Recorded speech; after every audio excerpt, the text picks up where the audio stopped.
નમસ્કાર, અસ્સલામ વાલેકુમ. જૂના ડીસા ખાતે સતત ચોથા દિવસે આંદોલનકારી વસીમભાઈ ચાવડાની ભૂખ હડતાલ ચાલુ છે. એમની તબિયત થોડી લથડતા તેમને સિવિલ હોસ્પિટલ ખસેડાયા હતા અને ફરી પાછા પોતાના આંદોલનના મંડપ નીચે આવી ગયા છે. જ્યારે રાત્રિ દરમિયાન મહિલાઓના મોટા ટોળા સાથે અબાલ વૃદ્ધો, બાળકો, યુવકો સમગ્ર શહેરના અંદર રેલી સ્વરૂપે રાત્રિ દરમિયાન નીકળીને વસીમભાઈ જિંદાબાદ અને વસીમભાઈ તુમ આગે બઢો હમ તુમ્હારે સાથ હૈના નારા સાથે મોટી સંખ્યામાં જનસમૂહ મહિલાઓનું જોવા મળ્યું હતું. દરેક સમાજના અત્યારે ટેકો એમને મળ્યો છે, એમને સમર્થન મળ્યું છે અને જેની હિંમતથી આજે વસીમભાઈ સતત ચોથા દિવસે પણ પોતાની હિંમતથી ઉપવાસ પર બેઠા છે.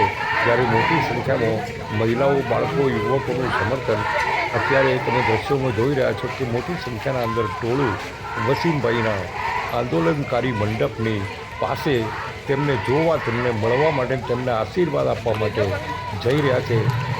કેટલાય લોકોએ અત્યારે દુઆ પણ કરી રહ્યા છે કે વસીમભાઈની આ માંગ, જે સમગ્ર ગામની માંગ છે, સમગ્ર લોકોની માંગ છે, એ માંગને પૂર્ણ થાય તે દિશામાં અત્યારે મોટી સંખ્યાના અંદર સમર્થન મળી રહ્યું છે.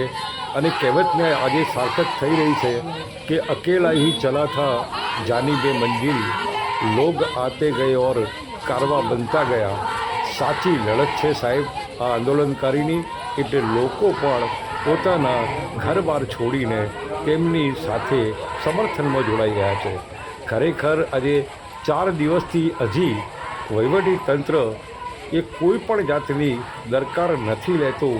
પણ આંદોલનની સામે જ્યારે અંગ્રેજી સરકાર પણ ઝૂકી ગઈ હોય તો આ તો આપણી સરકાર છે અને સાચી વાત છે. અને સાચી વાતને લઈને આંદોલનકારી વસીમ ચાવડા જે અત્યારે ઉપવાસ પર બેઠા છે, ભૂખ હડતાલ પર બેઠા છે અને આટલું મોટું જન સમર્થન તેમને મળી રહ્યું છે, તો તમામે તમામ સમગ્ર ગુજરાતના અંદર અત્યારે આ આંદોલનના પડઘા થઈ રહ્યા છે. લોકો અલગ અલગ વેધક સવાલો વહીવટીતંત્ર અને વર્તમાન જે શાસકો છે તેમની સામે ઉઠાવી રહ્યા છે. અને સાચી જ હોય તો એમની જે માંગ છે એ માંગ પૂરી કરવાની ખાતરી કેમ નથી આપતા, આ પણ એક મોટો પ્રશ્ન લોકોના અંદર ઉદ્ભવી રહ્યો છે. હવે જોવાનું એ રહ્યું કે આગળ શું થાય છે.